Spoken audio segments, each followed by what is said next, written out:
Hi there. Thank you very much for playing The Beginner's Guide. My name is Davey Wreden.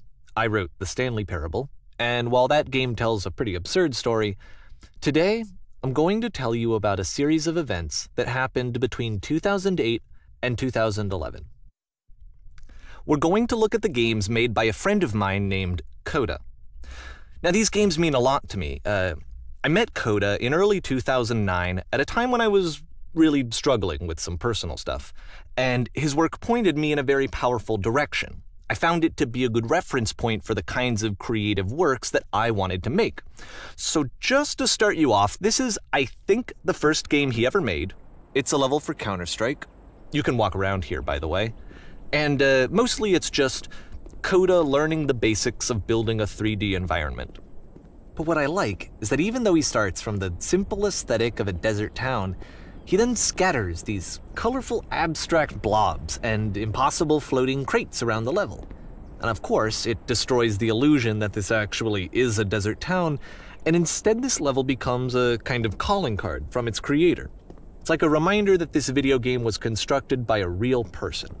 And it kind of makes you wonder, what was going through his head as he was building this? This is what I like about all of Coda's games. I mean, not that they're all fascinating as games, but that they are all going to give us access to their creator. I want us to see past the games themselves. I want to get to know who this human being really is. And that's exactly what we're going to do here. So, it's 2008, Coda starts making these games, and he never releases any of them. He doesn't put them onto the internet, he just makes them and then immediately abandons them, and they sit on his computer forever. And I think he really understood this image of himself as a recluse. At one point, he jokingly renamed his computer's recycling bin to Important Games Folder. So, you know, this was just how he worked. He tended to crank them out one after the other without even really pausing to try to understand what he had just made, until suddenly one day, he just stopped. In 2011, that was it. He made his last game, and then he hasn't made another one since. And that's why I've taken this opportunity to gather all of his work together, is because I find his games powerful and interesting, and I'd like this collection to reach him, to maybe encourage him to start creating again. And if the people like you who play this also happen to find his work interesting, then I'm sure it'll just send that much stronger of a message of encouragement to Coda. So thanks for joining me on this. If you have a particular interpretation that I haven't mentioned here, or if you just need to get in touch, you can email me at daveywreden@gmail.com. Okay, that's about it for introduction. Let's take a look at Coda's first proper game. As each game is loading, I'll show you the date that it was completed. This first one was made in November 2008.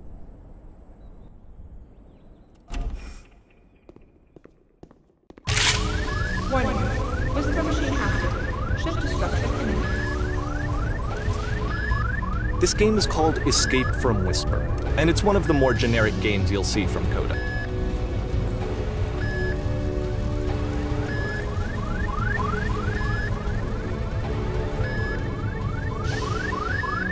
You can click to fire the gun.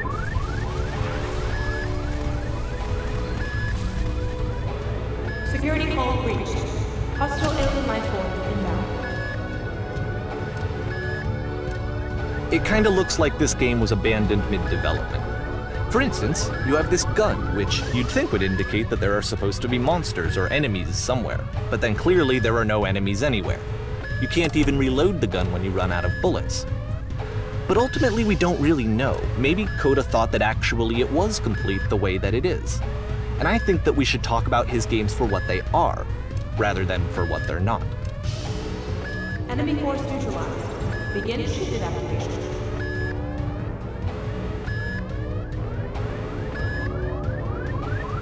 I love how you can see the bottom of the universe from this room.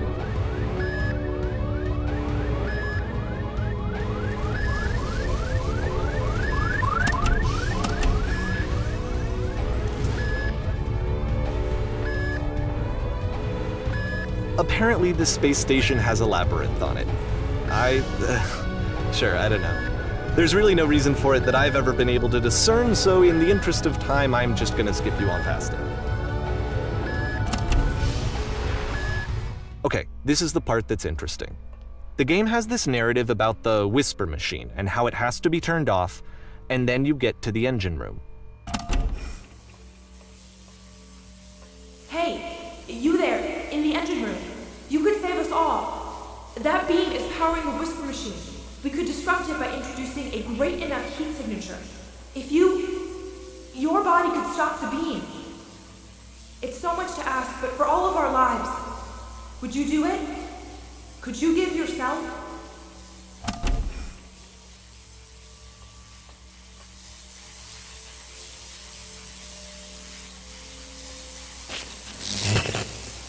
Let me pause here for a second. What you just experienced, stepping into the beam and then dying, is probably what Coda had initially intended when he was developing this level. But when he first compiles and plays it, something goes wrong. There's a bug somewhere. And this is what happens instead.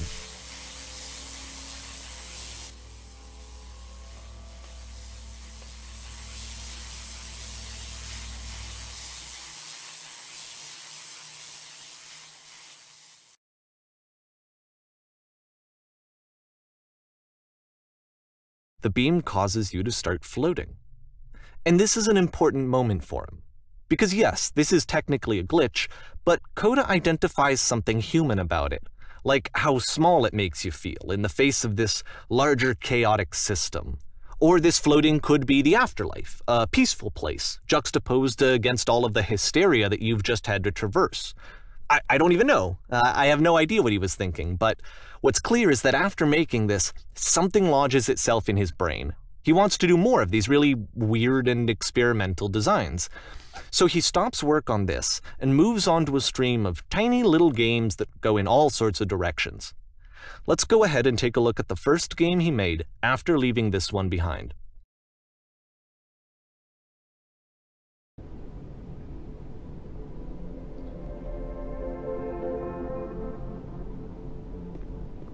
Yep, in this game you can only walk backwards.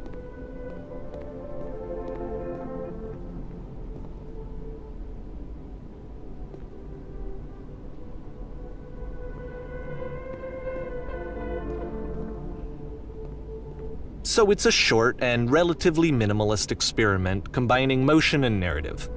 It is less advanced than the previous game, but actually it seems to be more focused, more complete. Coda's trying to give it a unique voice rather than simply basing it on a pre-existing trope.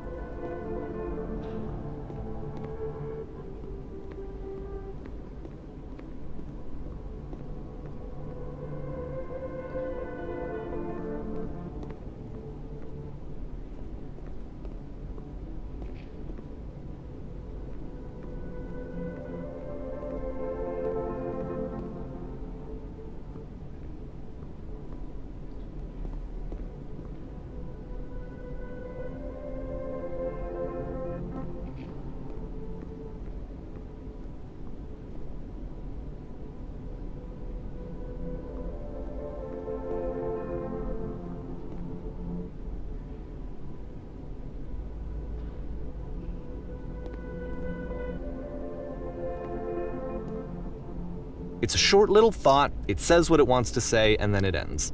Didn't need anything more than that. Which to me is why it works, because it gets out quick. Okay, next one.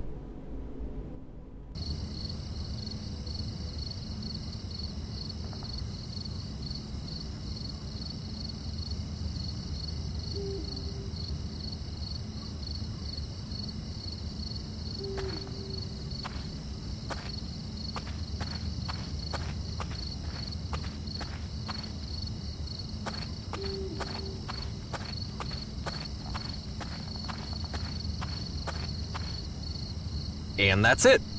Okay, the meaning of this game won't be clear just yet. Please be patient with me for a few more games, and I promise you'll see what makes it interesting.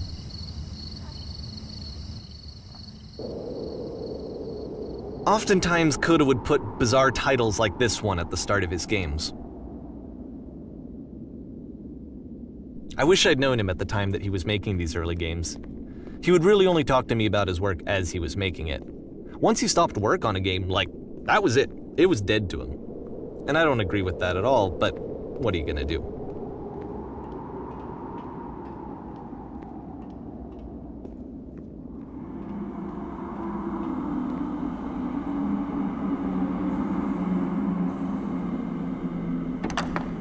Once you've been slowed to an absolute crawl, the door at the top of the stairs opens. So why, if Coda's not showing these games to anyone, why bother opening the door at all? Well, to show you, I'm modifying the game here so that when you press enter, it'll bring you back up to full speed so you can enter the door for yourself.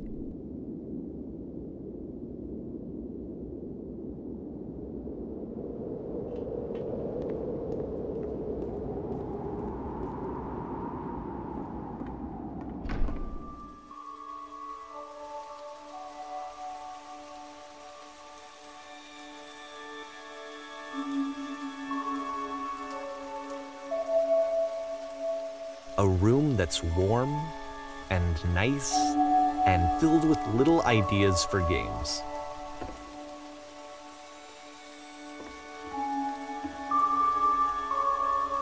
Coda would often tell me that he didn't mind if people thought of him as cold or distant. He said that he knew that he was actually a vibrant and compassionate person, but that it takes time to really see that. It can be a very slow climb to get there.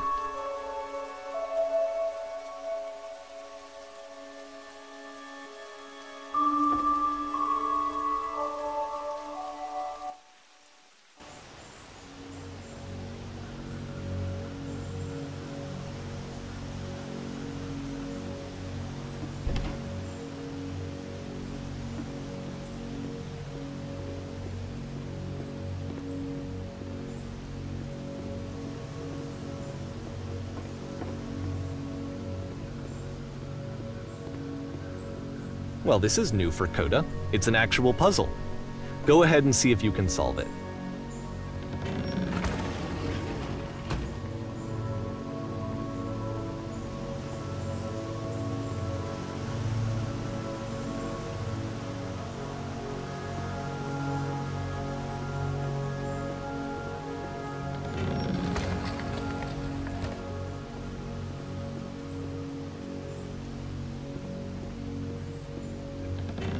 Don't forget that solution, because we're going to see this puzzle again soon. We're going to see it a lot.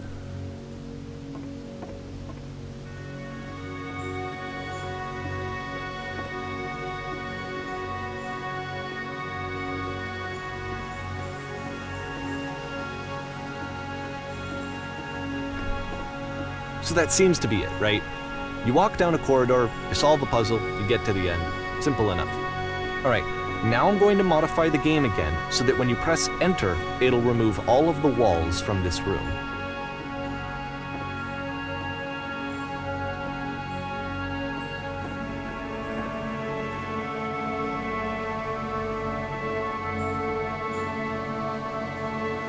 How about that? There was more to it than we had any way of knowing. I actually find it funny that this game comes after the Stairs game, since they essentially convey the opposite idea. So, in the Stairs game, a dull exterior concealed a rich interior. And then, in this level, a dull interior hides this fantastic outer world. Either way, I think that the point is the same, is that most of the time you don't get to know what you're missing, or even that you're missing anything. That's not your role as a player. So if your role here is not to understand, then what is it?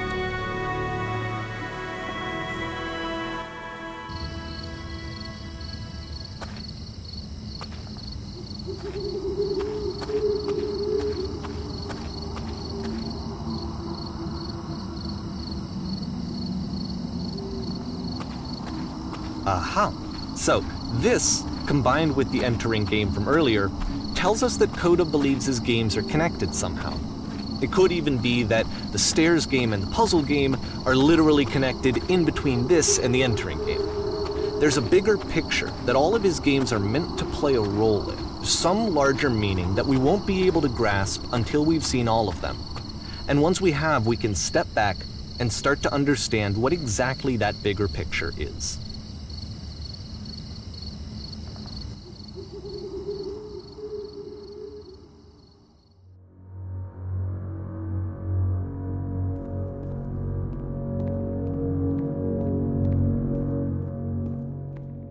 Let's talk about video game development for a second. Every video game runs on what's called an engine, which determines what the game can and cannot do. So in other words, the engine is a set of tools for game development. To make all of these games, Coda is using an engine called Source. Like all engines, Source has certain things that it does well, and it has certain things that it does poorly. One of the things that it does very well is boxy linear corridors. That's why so many of Coda's games are set in these large, flat, empty rooms, is just because he's working with what the engine does well.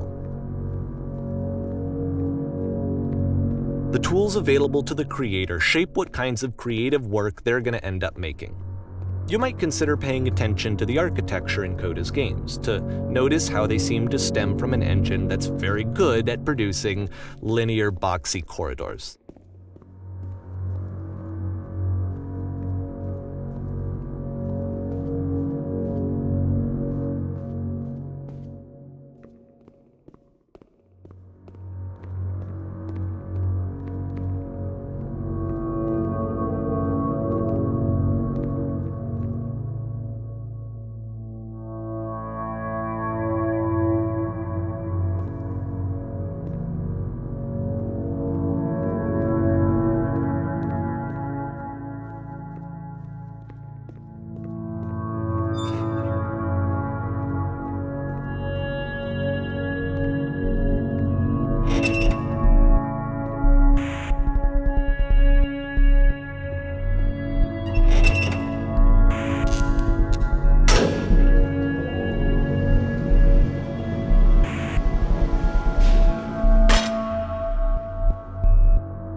This prison, funny enough, in Coda's original design, the doors stayed shut for a full hour before letting you go. If you don't mind, I think we're gonna skip that.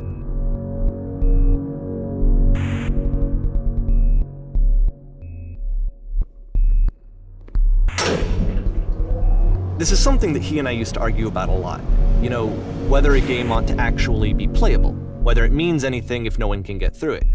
And I would always defend that, you know, all this work goes into the game, why not make it playable and accessible? And so we just got into heated arguments over it, and there was one time that after one of these conversations, he went home, and a day or two later, he sent me a zip file entitled Playable Games that was full of hundreds of individual games, each of which was just an empty box that you walked around in and nothing else. Believe me, I played every single one of those just to find out if there was like a gag hidden somewhere. There wasn't.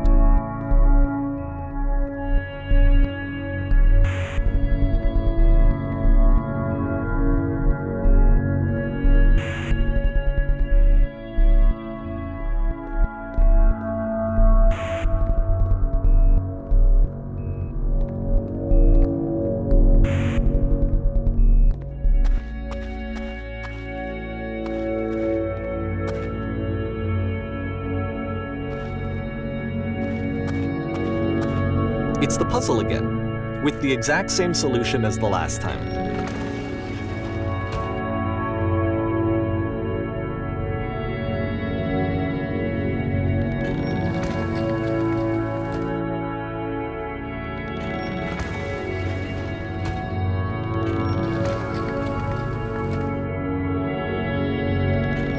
There's still no clear indication of what makes this puzzle so special that Coda is going to return to it over and over. But I promise I'll share with you my interpretation very shortly.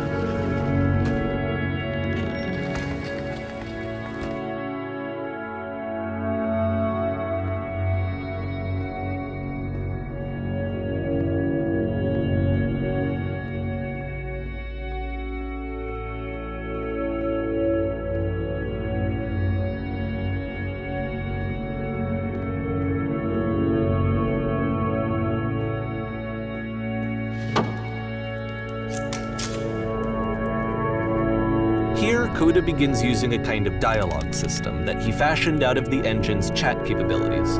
Use the 1, 2, 3 buttons on your keyboard to respond.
and so we make one last descent down to the final floor of the level.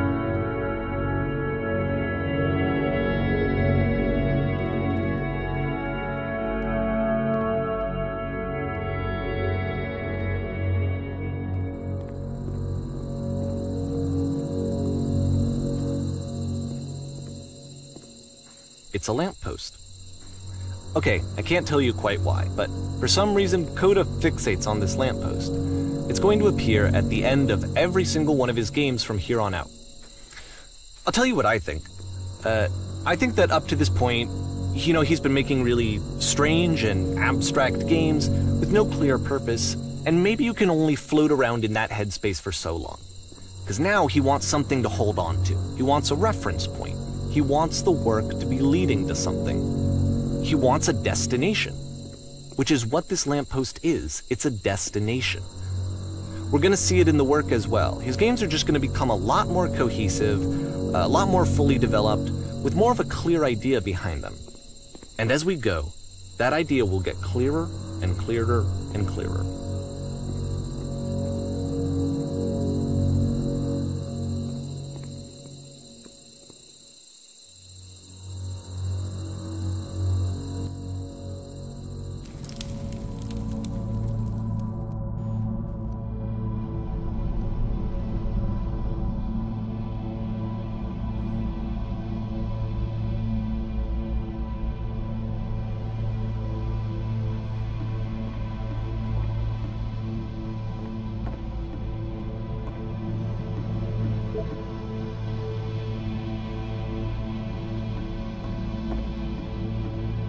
So first off, I'm sure you can deduce this, but this game is not connected to the internet. All of the notes that you're gonna see have been written by Coda. This was actually the first game of his that I ever played. This was shortly after I met him at a weekend game jam in Sacramento, where I grew up. I saw him working on this very level, and it was just so different from anything that anyone else was doing. So right away I was like, I have to be friends with this person. In retrospect, I think I was probably a bit too pushy, trying to get his attention. I was over-enthusiastic. But he was very gracious about it and very patient with me. And I cooled off eventually.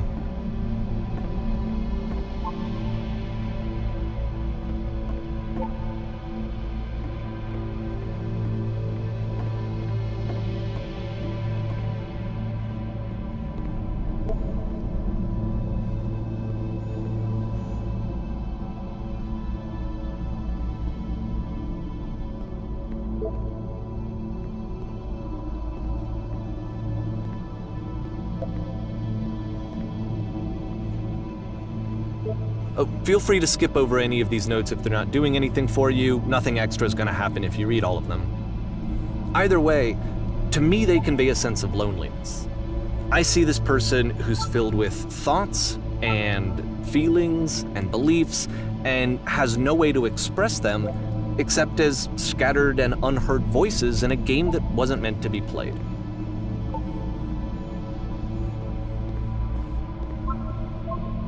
But it's ironic, isn't it, that in playing this game and seeing how alone Coda often felt, that we get to know him better and actually kind of connect with him. And I have to be honest with you, this idea is really seductive to me, that I could just play someone's game and see the voices in their head and get to know them better and have to do less of the messy in-person socializing. I could just get to know you through your work. I think this is why I always liked Coda's games so much, is because it felt like they let me have that connection. I felt as though he was inviting me personally into his world. And then I feel less lonely too.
At the end of this level, we're going to see the puzzle again.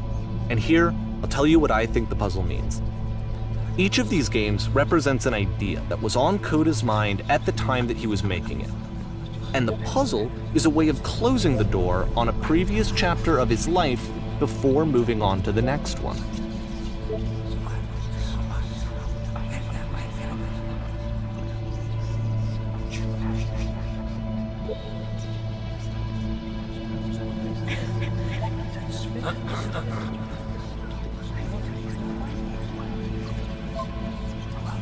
In each of his games, after exploring a theme that, he might find difficult, Coda can then place this puzzle that he knows has a reliable solution, he understands exactly how it works, and so it gives him a simple mechanism for moving on.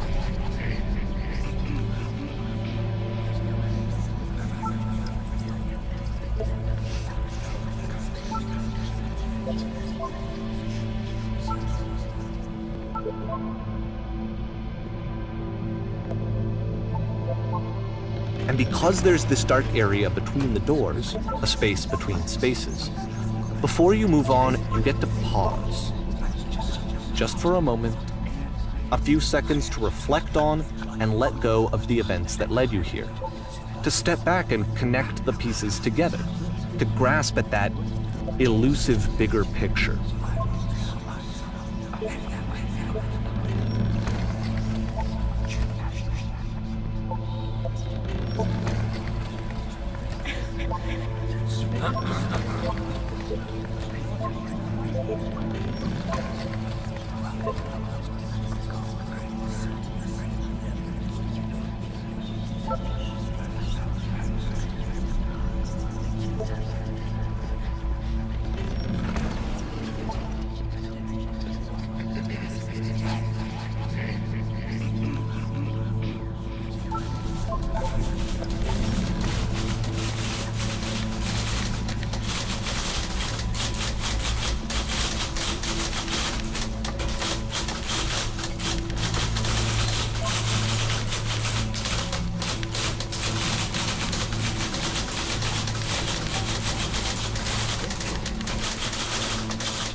Okay, this one is tough.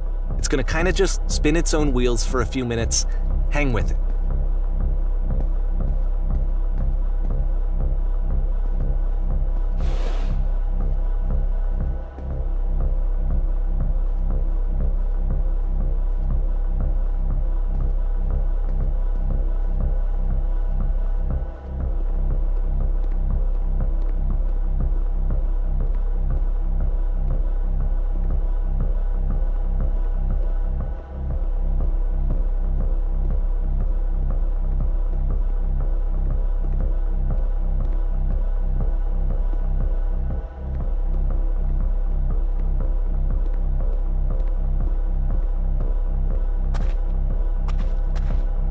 See, like, this is it, the whole game, and there's nothing that's particularly interesting about it. You just walk to the end of a hallway.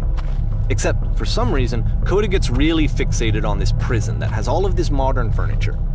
And I don't know why, but he decides he needs to revisit this prison. He's gonna start over, use the same assets, turn it into something else.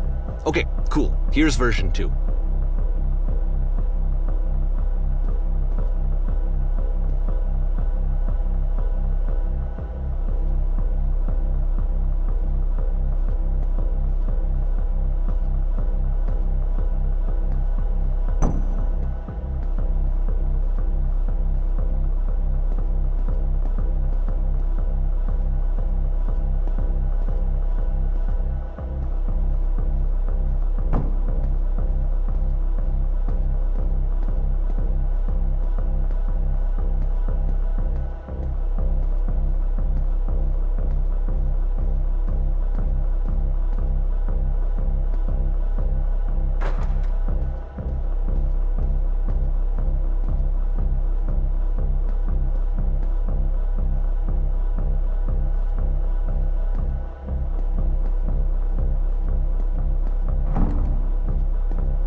There's a bit more to this one, but still it's not really communicating anything. It's kind of just weird for weirdness' sake.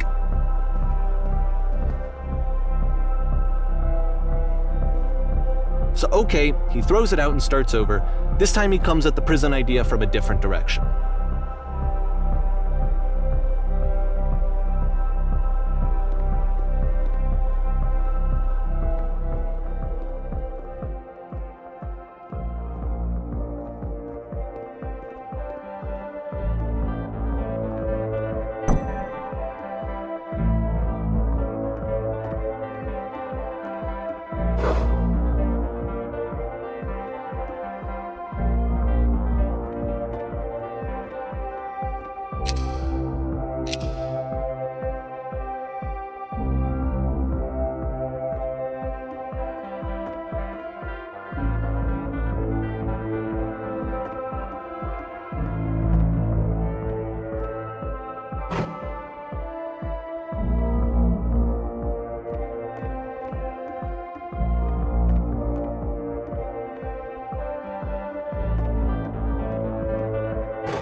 And of course, now the table is gone and you can't begin the chain of events to escape.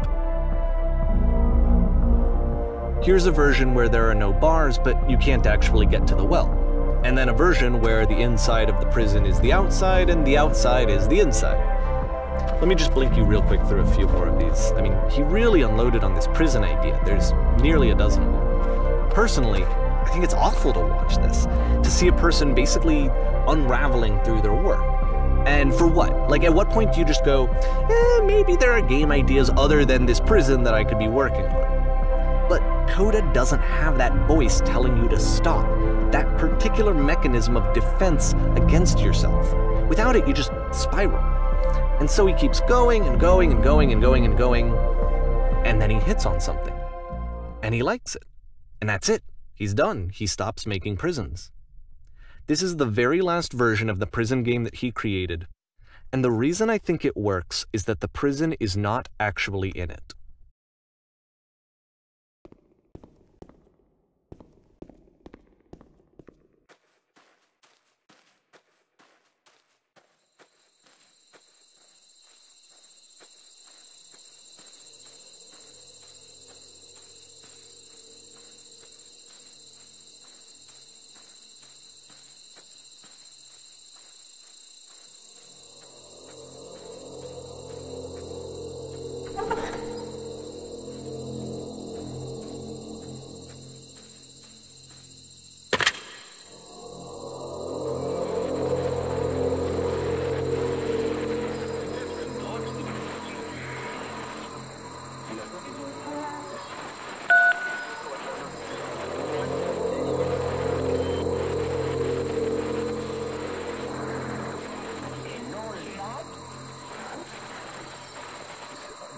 It's a conversation. And so this is what Coda wants, is to be able to talk to someone, to share what's on his mind, and to get some good advice from someone who knows. But the irony is that even in this scenario, you're still talking to yourself. You know, all of these games so far are Coda talking to himself.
I can see why he considers this a fitting conclusion to the prison games.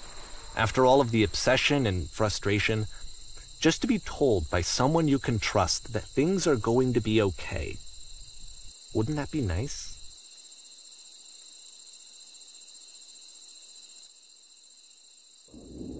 So what would it look like if Coda wanted to make a game about talking to someone other than himself?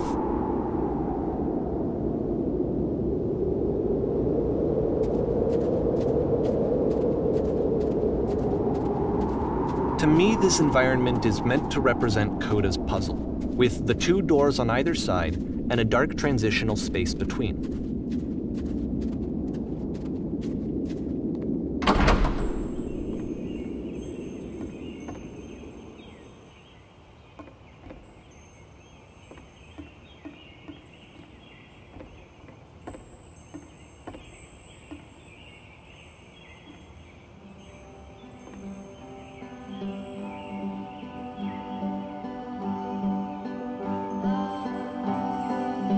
You'll notice that the quality of the art is a step up from previous games, including this new and improved chat system, which he started using from this point on. From here on out, he begins putting much more effort into the visual polish of his work, and this particular game took 2 months to create as a result.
After the intense set of prison games, this house cleaning level almost feels like cleansing.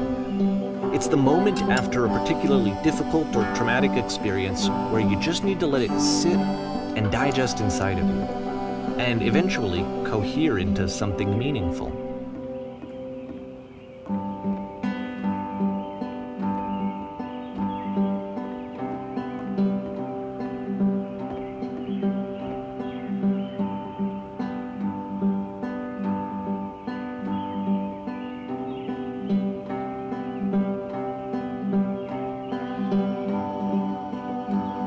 I know that Coda really liked this game. Of all of his work, actually, this was the only one that he called me up to ask me to come over and look at it. This was during a period of a few months where he was like grossly happy all the time, just walked around with a constant smile on his face.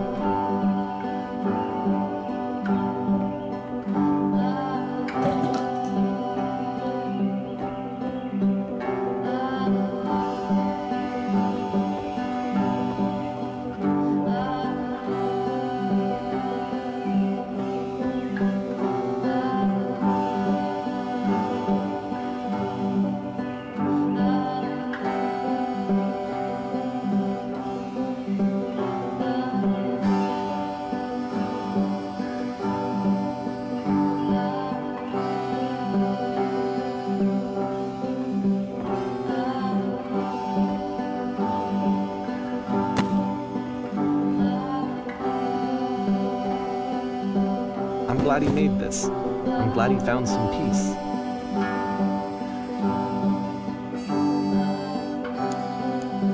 But, of course, it can't last. The music stops, your companion is gone, it's time to leave. The door at the top of the hill is now open as well. Again, you can't stay in the dark space for too long. You just can't. You have to keep moving. It's how you stay alive.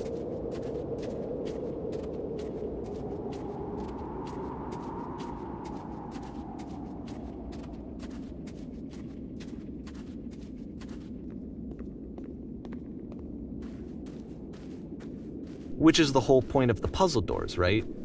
That sooner or later you have to pick up and move. I really thought that was the point of it.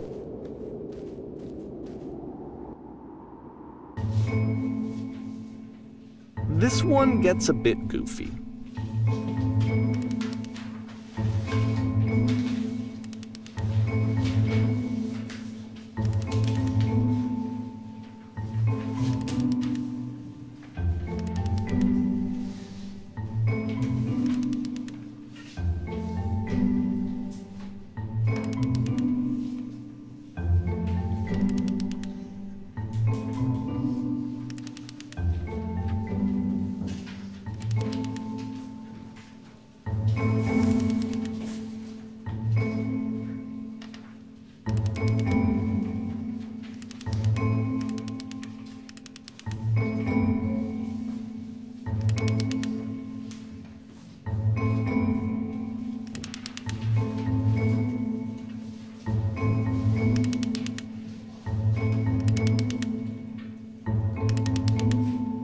About halfway through the game, the perspective shifts.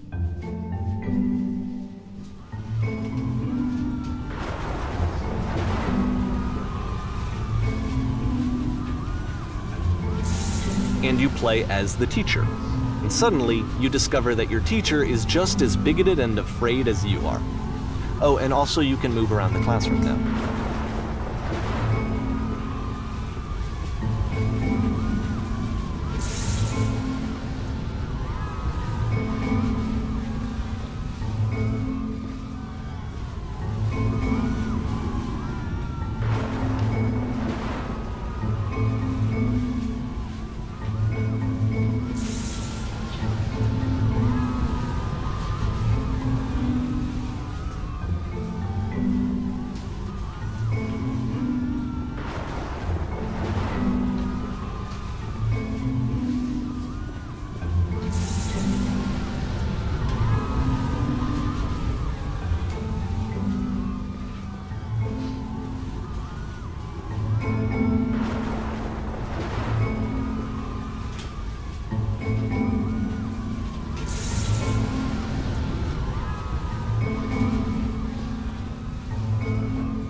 I fell pretty hard for this one. I feel like it's one of the most relatable experiences that you can have. To assume that some other person is perfect and totally fulfilled in every way, and completely miss all of the little flaws that make them painfully human. I think about this game a lot these days.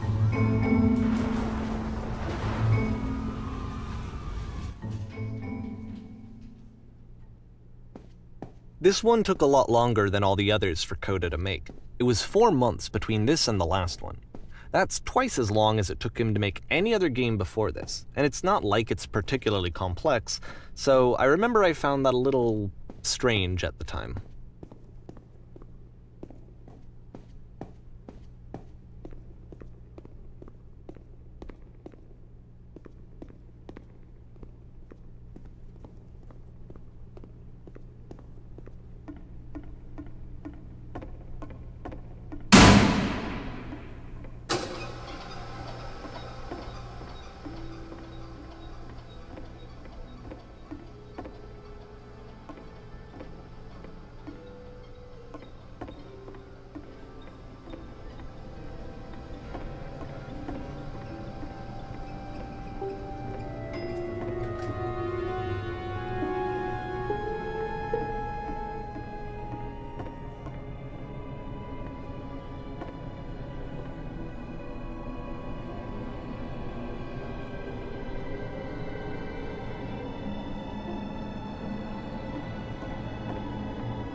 The game ends with this eerie premonition of what's going to happen next in Coda's life. The solution to social anxiety, to fears of having to perform and having to chase success, the answer for Coda is to withdraw, to hide himself away. Which is what leads to scenarios like the stairs that slowed you down several games ago, where it just becomes harder and harder to access Coda's inner landscape because he keeps retreating. He just keeps backing away from possible connections to anyone other than himself. And to be honest, I didn't consider it very healthy when I first played this game. You know, it looked to me like he was trying to justify the idea of just disconnecting yourself from the world. And that wasn't what I wanted for him or for his games. Because I feel like a lot of his games are inviting me to connect with this person, to bring him closer. But what can you do? After this, Coda went off and took another 5 months to make a new game.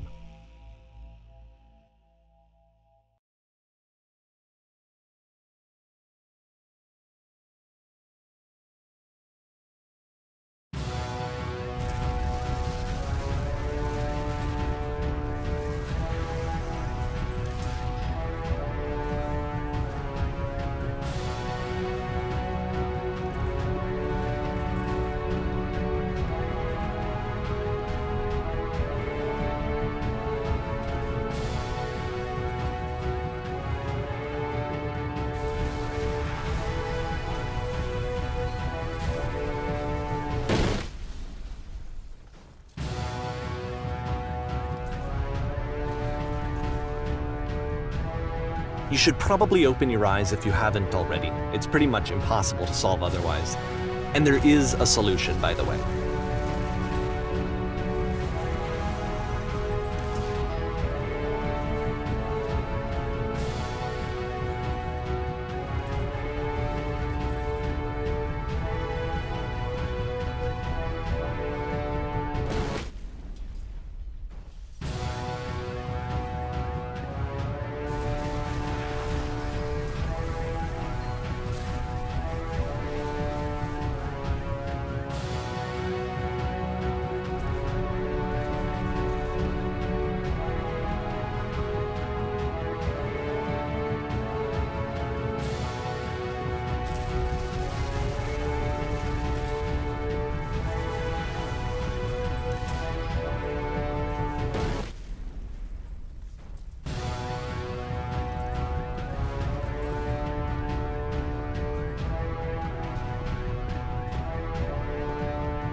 Like I said, I was getting concerned.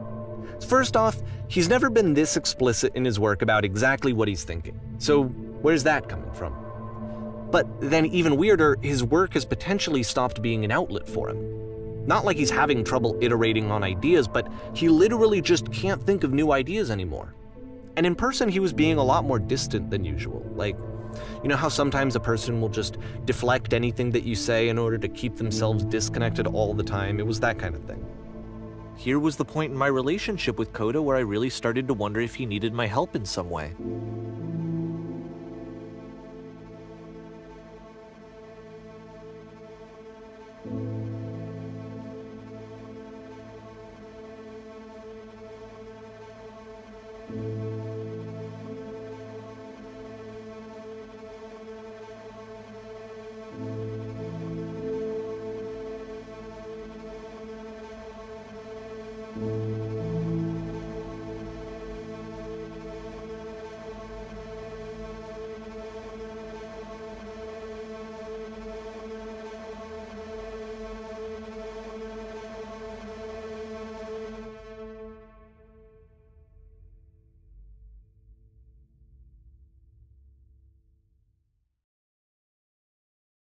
His games are going to get more desperate from here on out.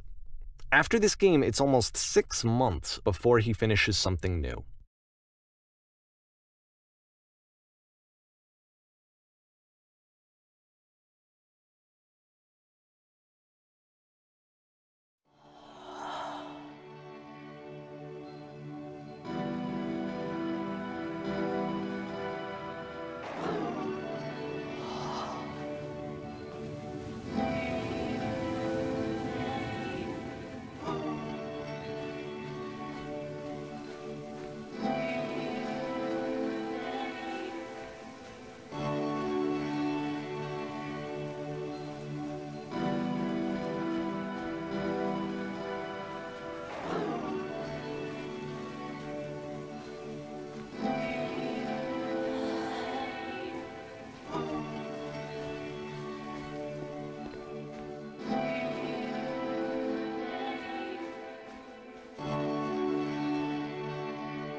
If the last game featured Coda talking explicitly about his creative frustrations, this one turns it up to 11.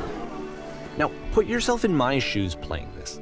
Here's a friend whose work is exhibiting signs of struggle, frustration, anxiety, depression, even. And yet still, he keeps making games. He keeps throwing himself into the grinder even when he clearly doesn't have the energy for it anymore. Why? What is it for?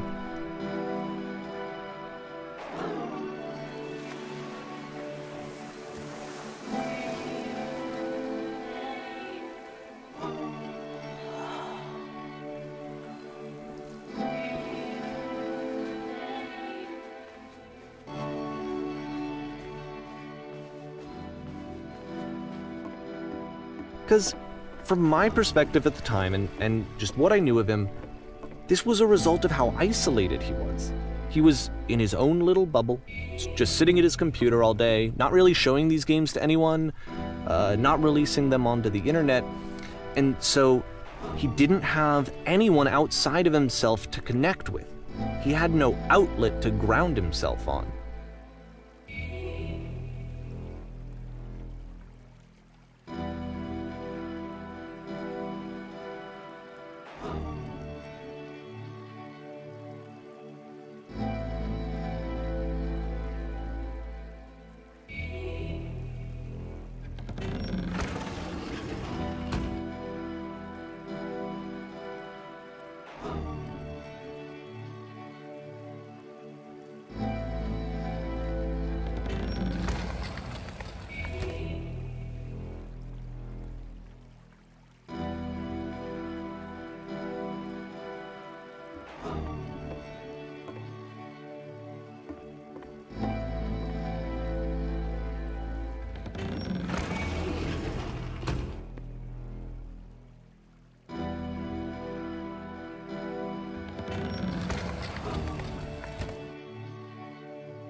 You can't talk yourself out of loneliness. It doesn't work that way. You can't be the one writing both the questions and the answers. Then there's no movement. Then there's no circulation. If all of your anxieties are being channeled into your work, then if the work ever fails, you have no backup and you're just going to crash.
Seeing this game at the time that he made it, it looked really unhealthy to me. I was watching him do this to himself, and I hated it. I hated seeing him so trapped. It's like, video games are not worth this amount of suffering.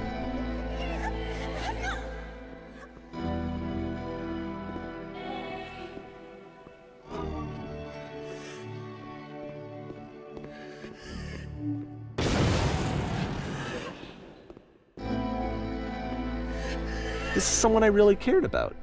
And I used to get so much joy out of seeing him create. For him to suddenly become angry and frustrated like this, it was the worst thing for me.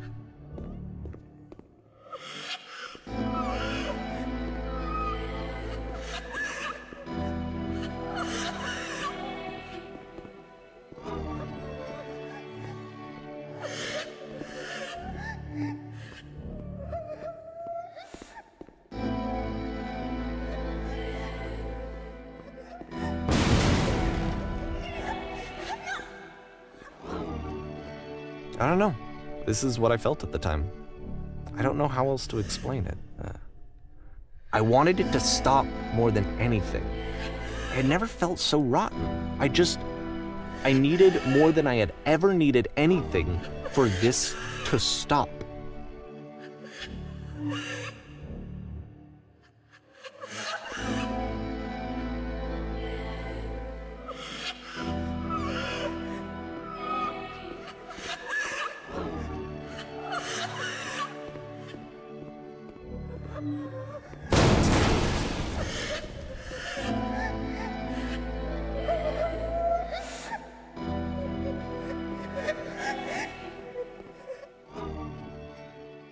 But it didn't stop. After finishing this one, Coda takes another 7 months and comes up with a new game.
And of course, it's the machine.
So now the work is becoming self-destructive.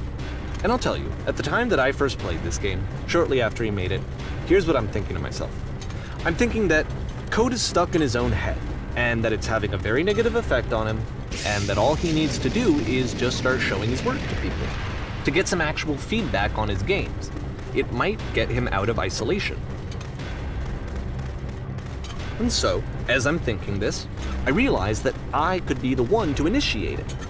Because it would never occur to Coda to start actively soliciting feedback, so what if I did it for him? If he could see the difference it would make to have more actual conversations with other human beings, would that bring him out of his mental spiral? Would it give him confidence in himself? Would it bring meaning back into his work?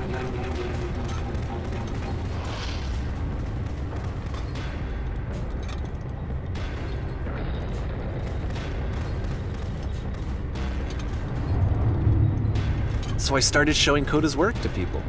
I took this one, and the islands which you just played, the theater, the notes, the house cleaning game, and some of the prison escape games. I brought them to people that I knew and trusted. I asked their opinions. And the great part is that they really loved his games. You know, the point of it all was just to give him some external reference point, but they genuinely loved his work. There was nothing for him to be afraid of.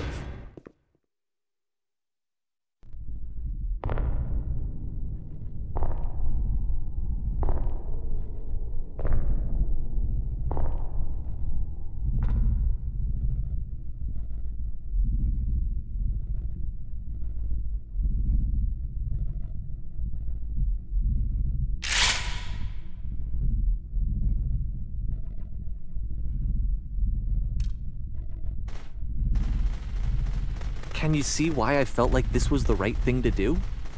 Because it's the thing that I always feel like I need, to be told that my work is good, that I am good. When someone really connects with a thing that I've made, when they see themselves purely in my work, there's nothing that feels better. And I got to give that very same feeling to my friend. I did something, I really felt like I'd done something good, like I was a good person. I felt like there was a friend who was in trouble and was unhappy and maybe didn't like themselves, and I could fix it. If I could give him this gift, maybe I could fix the problem. When they told me how much they enjoyed his games, it was the best feeling. It was the absolute best feeling. It made me feel so happy, so beautifully, beautifully happy.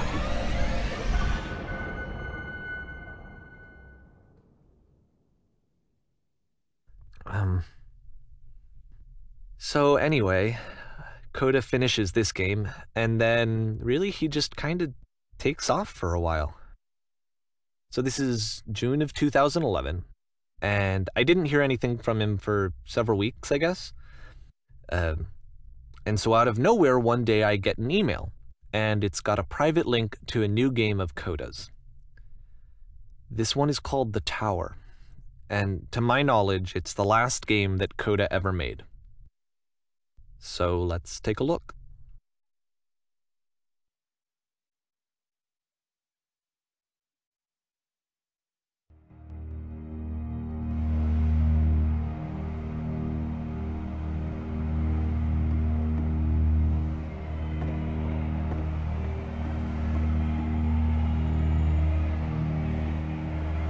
And this is where I have trouble saying anything meaningful about Coda's work. Because more than anything else, the tower just feels distant. It feels like it's trying to distance itself from the world. It's a very cold game.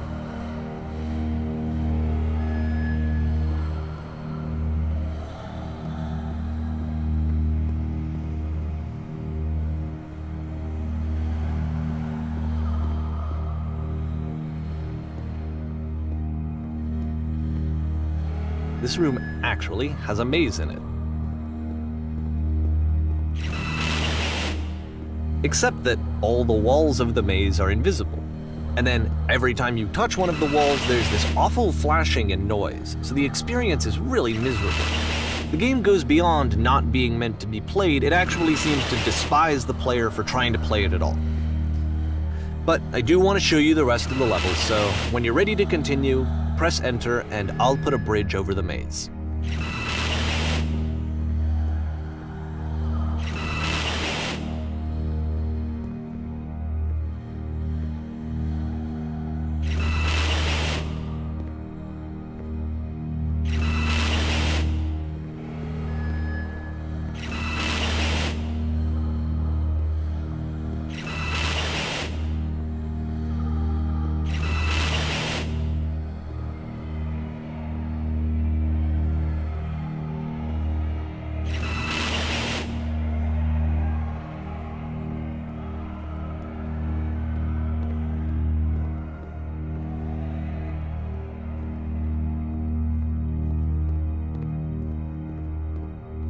And to be fair, it's not like this is the first game that's needed some modification to be playable. Like the house cleaning game. You know, that one used to actually loop the cleaning chores and you just cleaned a house forever. I had to cut it off so that you could exit the house and the game would actually end. But that game had an idea that it was actually trying to communicate. What's the deeper idea behind the invisible maze?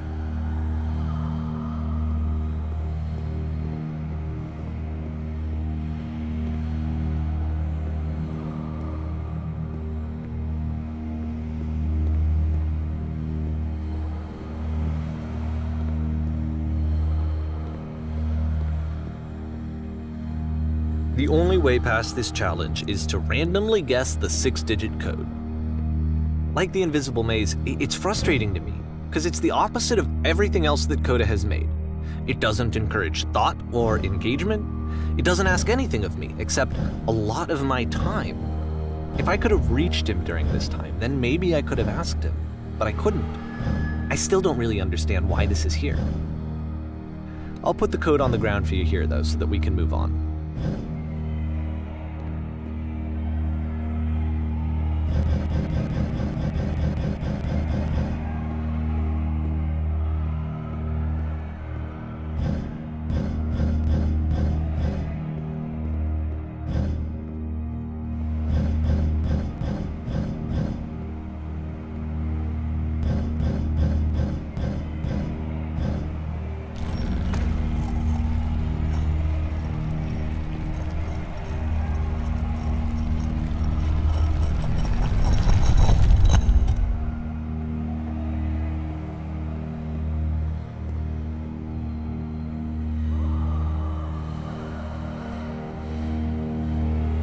The switch to open this door is actually on the other side of the door, meaning that it's literally impossible to solve from this side. So even if you somehow brute forced your way through the first 2 challenges and you got to this point, there's actually just no way to progress. And it's scary for me, the idea of Coda cutting himself off entirely, just saying, you know, that's it, that's the end of the conversation, not giving me any way to fix the problem. I feel like a failure, I guess, when I can't fix the problem. But I can open this door for you, so let me do that.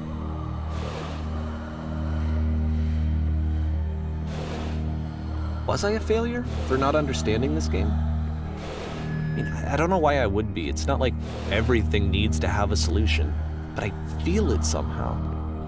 I feel like I failed, and I don't understand why.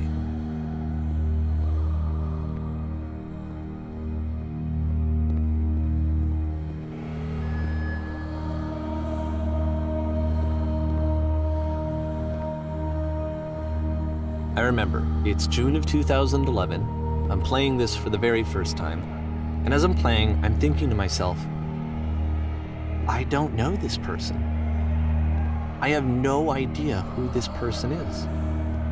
It wasn't the guy I knew, it wasn't my friend. I had come to so many conclusions from looking at all of his work up to this point, and then suddenly none of them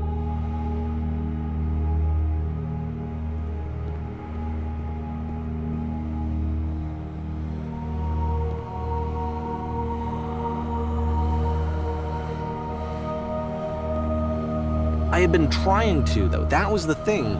For years, I was trying to get to know him, to understand who he actually was and what he stood for. I asked him so many times to please just tell me what his games mean to him.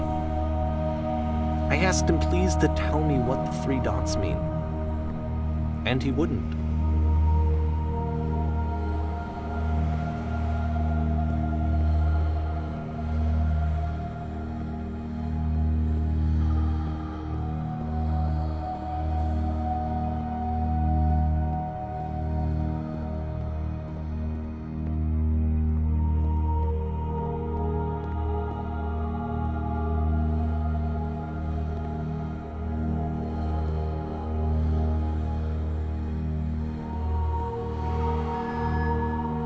I just felt so strongly that if I could have connected with him, that if I could have somehow made his work my own, that I would finally be once and for all happy. It was that I needed to see myself in someone else. I needed to be someone other than me. But he stopped and left, and it felt somehow like I had failed.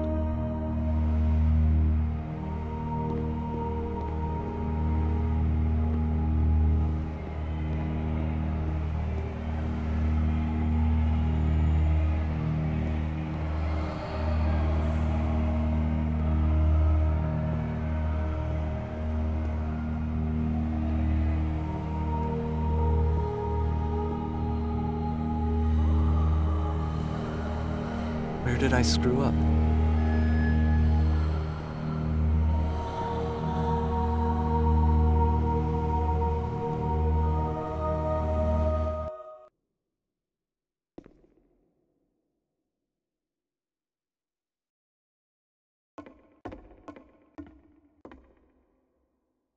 I'm the reason that you stopped making games, aren't I?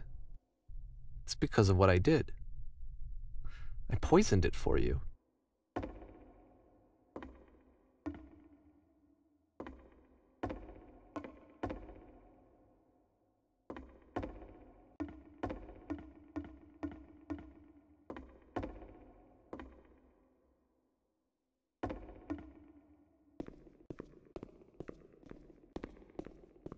I don't think I ever told you this, but when I took your work and I was showing it to people, it actually felt...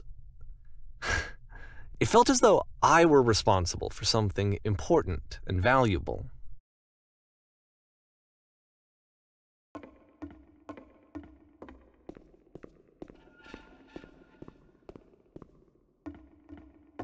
And the people who played them, they treated me like I was important. They really listened and cared about what I had to say. Even though I was showing your work, I felt good about myself. Finally. For a moment, while I had that, I liked myself.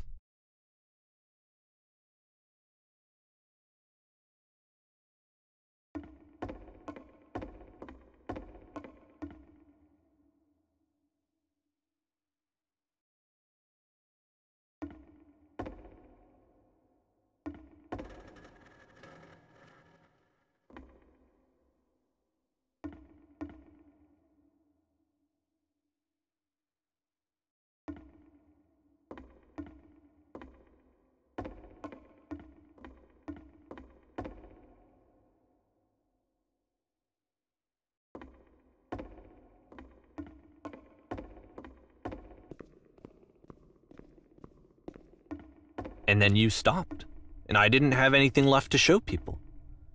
I just had to be with myself. And as soon as that happened, there was no feeling at all. Nothing. Less than nothing. What does that mean?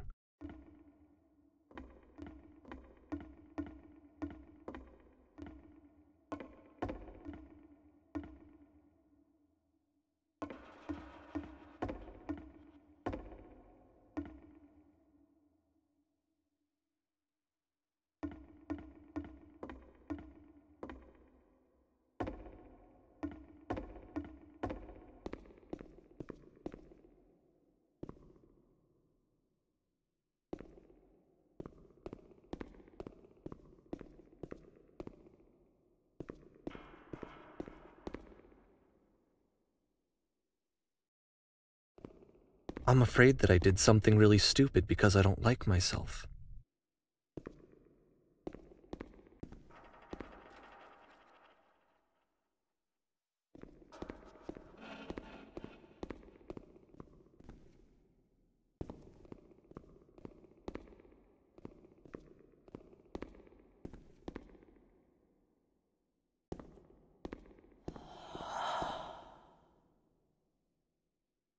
That's why I'm releasing this collection of your work, is because I haven't been able to find any other way to reach you.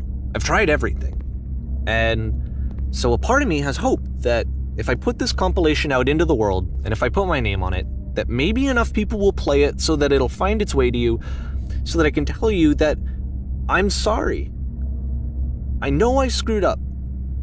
If I apologize to you truly and deeply, will you start making games again?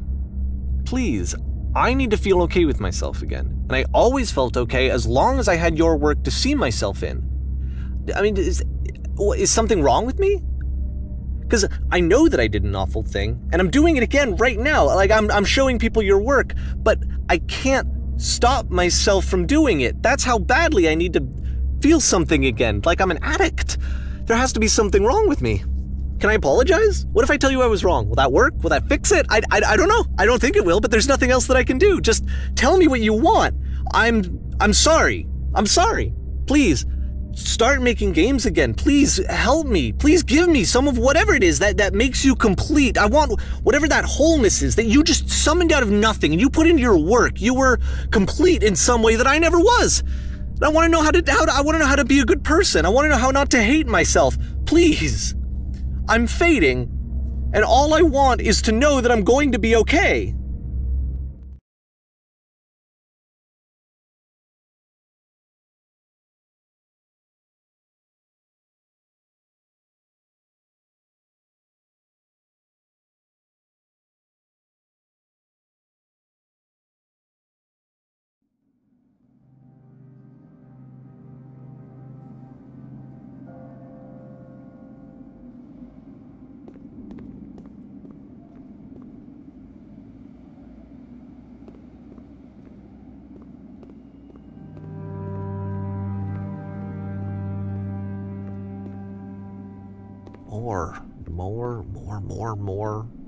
More love, more praise, more people telling me that I'm good.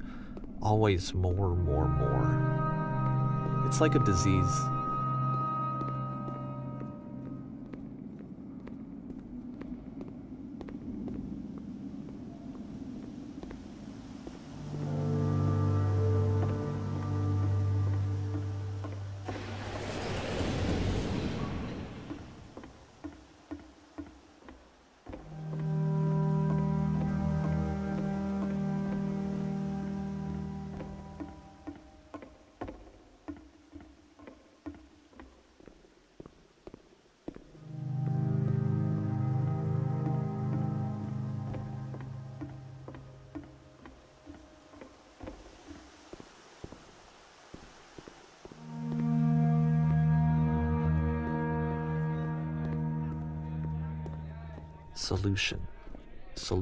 Solution.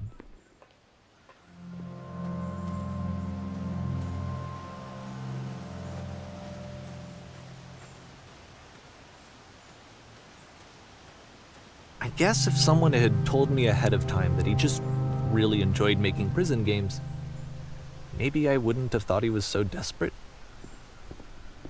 I wouldn't have told so many people that he was depressed. Maybe he just likes making prisons.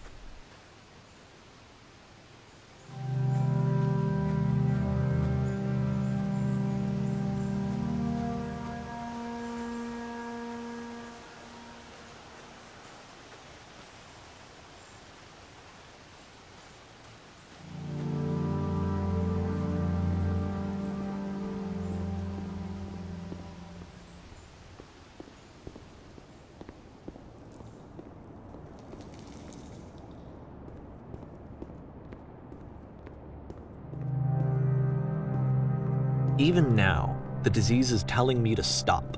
Don't show people what a shitty person you are. They'll hate you.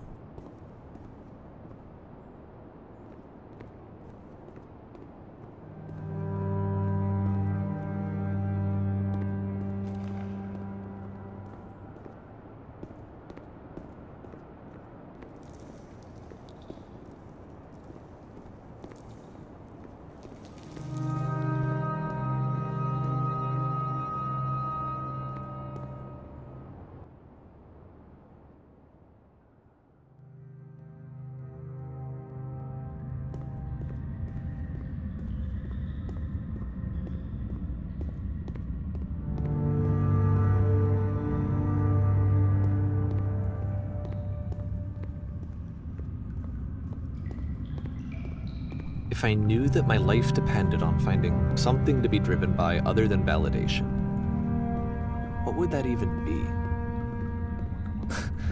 It's strange, but The thought of not being driven by external validation is unthinkable. Like, I actually cannot conceive of what that would be like.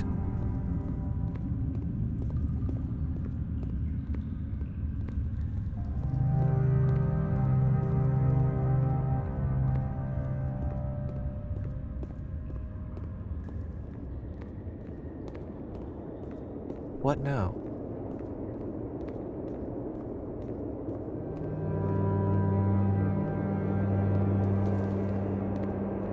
I think I need to go. And I'm sorry, because I know that I said that I would be here and I would walk you through this, but I'm starting to feel like I have a lot of work to do. I have a lot that I need to make up for, and so I'm just gonna... Okay.